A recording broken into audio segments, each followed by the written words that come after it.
రాష్ట్ర ముఖ్యమంత్రి రేవంత్ రెడ్డి కొడంగల్ నియోజకవర్గ పర్యటన నేపథ్యంలో జిల్లా యంత్రాంగం విస్తృత ఏర్పాట్లు చేపట్టింది. దుద్యాల, హకీంపేట్ ప్రాంతాల నిర్మాణంలో ఉన్న ఇంటిగ్రేటెడ్ ఎడ్యుకేషన్ హబ్తో పాటు పలు అభివృద్ధి పనులను సీఎం పరిశీలించనున్నారు.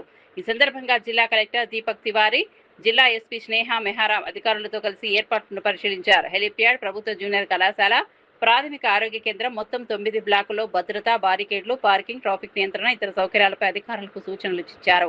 పర్యటన విజయవంతంగా నిర్వహించేందుకు అన్ని శాఖల సమన్వయంతో పనిచేయాలని కలెక్టర్ ఆదేశించారు. ఈ పరిశీలనలో అదనపు ఎస్పీ రాజేష్ మీనా, డీఎస్పీ శ్రీనివాస్, ప్రత్యేక అధికారి వెంకటరెడ్డి, ఇంజనీరింగ్ అధికారులు పాల్గొన్నారు.